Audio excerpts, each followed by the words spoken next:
On today's episode of Ask a Geek, we'll be answering the question, what would Voldemort's Boggart be?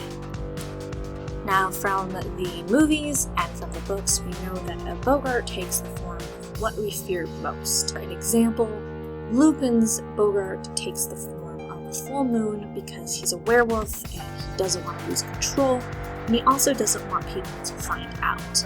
In the case of Neville, he is absolutely afraid of Snape, because Snape just treats him terrible, so his Boggart always turns into Snape, at least when he was younger.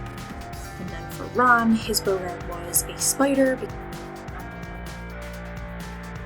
So that leads us to the question of, what is Voldemort most afraid of? What does he fear most? And two things come to mind. Either one, Dumbledore, or two, his own death. Both are pretty scary for him. One is going to win out above the other.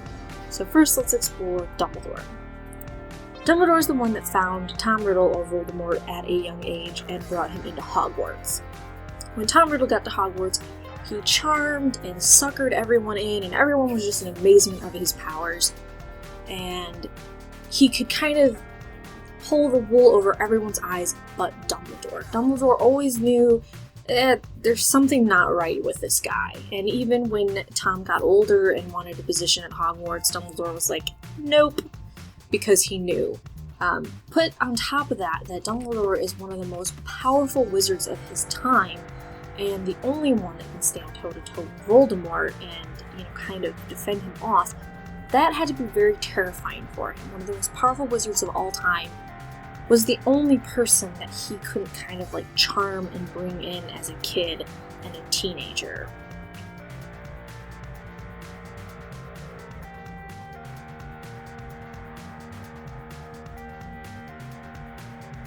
On the other hand, we have Voldemort's own death.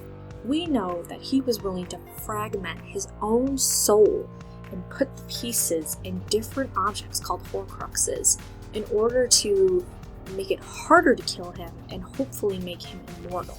Not only that, but when one of his followers told him that he heard a woman make a prophecy in a cafe about a boy that would rise up against him who was born at the end of July, Voldemort, without even question, went and tried to murder Harry Potter. So he was willing to kill a small infant even though he didn't really know if that kid would grow up to destroy him. On top of that, he was also willing to either have his followers or himself kill the most pure-blooded creature in the world.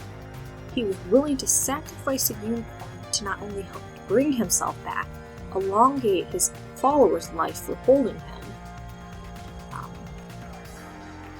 but he was also willing to take it himself. Even if he were to live a half-life, that's better to him and his followers living a half-life, than him being dead. So I would have to say, as terrifying as Dumbledore has to be, because Dumbledore is the only one that has always seen through him and is one of the most powerful wizards of his time, I think his death is more scary to Voldemort, because while it's a chance that Voldemort will destroy him, he knows eventually his own death will always destroy him. So in the end, I think his Boggart would most definitely be, he would see his own corpse or his own death.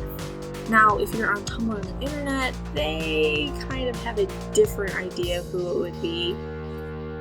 Neville fucking Longbottom, and it's mostly because of this scene. In a cardigan. So, thank you for joining us for another episode of Ask a Geek. If you have any geeky questions, such as why doesn't Wolverine's knuckles bleed when his claws come out, you can hit us up at Roarst on Twitter and go #AskAGeek and ask your question. Or you can always go to facebook.com/myroarst and message us.